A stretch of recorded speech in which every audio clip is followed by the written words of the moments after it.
Hello, it's Mark Kris from Memorial Sloan Kettering. Being an academic physician, I spend a lot of time on airplanes. And one thing I've noticed and has comforted me over the years, as the plane is getting ready to take off, when you look out the window, you see the pilot of the plane walking around and inspecting the plane. Now, I take a lot of comfort in that. And not that the pilot can fix it in anything that's out of whack, but that the pilot, who literally has our life in his hands, takes that personal responsibility to make sure, to his understanding and satisfaction, that that plane is intact and ready to take off. And I really like the idea that he is in charge, sees himself in charge. I say he. Obviously, in 2024, it may be a she as well. Now, there was a very provocative article, and one I must say that was startling to me and shocking, was in the September 19th issue of the New England Journal of Medicine. It was an article written by Janet Gilsdorf, and it talks about a experience of Dr. Gilsdorf in an airplane, sitting next to a retired military man who just lost his wife to cancer in a 6-week illness. And the title of the article is "No One is Charged." She reports how this career military officer always lived in a organization that had a hierarchy. And no matter what, at least in the military and in his experience, there was a person in charge. You knew who was in charge.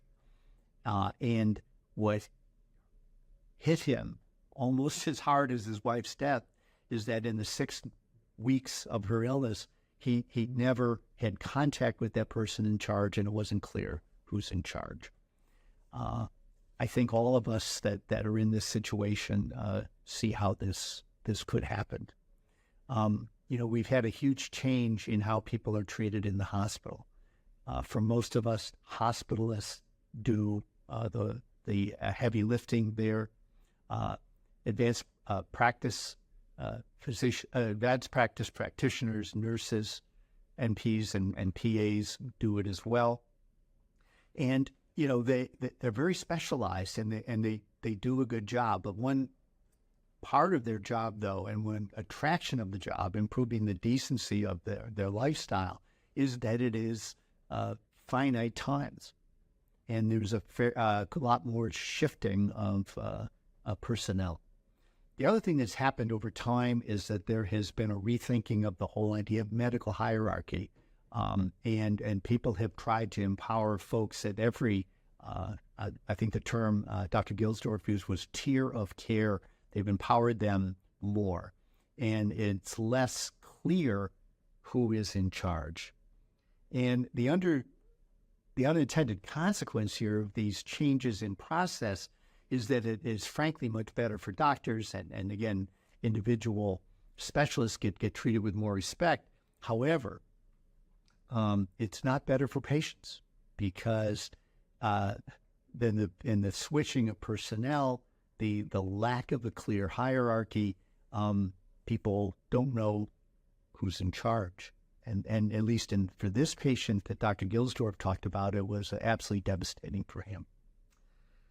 Other things that have happened is, from a practical standpoint, is number one, attending physicians are really not part of the care team now. As I said, you have advanced practice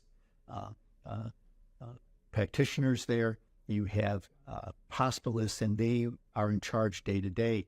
And the actual physician that has managed the patient is not physically there and is not necessarily the head of that care team.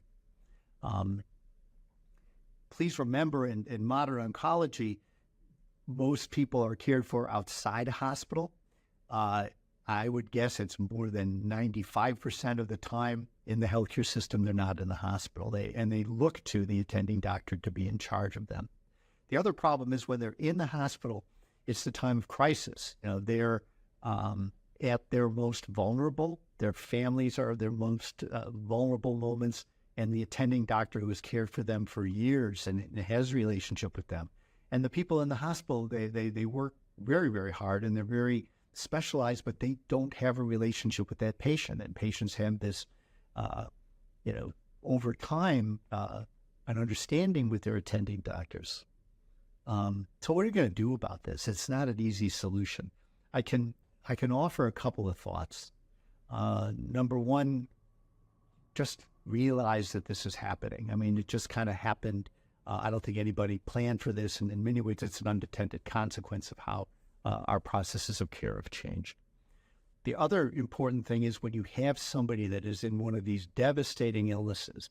Again, the case that described in the paper was a 6-week course from diagnosis to death. I assume the person was in the hospital the entire time. You need to be very, very careful as the doctor in charge to make yourself available. You frankly don't have second chances. You have to take every chance you have to meet with the patient, to meet with the family, and try best to guide care. The other thought is, one thing about consultations nowadays, we used to have a rule at our institution that only an attending physician, except an emergency, could call a consultation. And the advantage of that is consultants were called only when the attending doc thought they were needed, and number two, they reported to that attending doc. And the attending processed the information and then hopefully related to the patient, relating to the rest of the care team. We need to rethink that. I think, unfortunately, most consultants, their metric is to do the consultation, do it completely, and report it to the chart, not necessarily to a human being who's in charge of the case. So kind of rethinking how the results of consultations get reported, think about reporting it to the person more than the chart.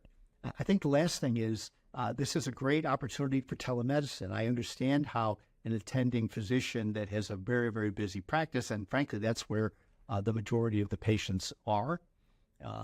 They're not physically in the place where the person is, when they're being hospitalized. What about using telecommunication for those situations where, at the very least, there can be contact?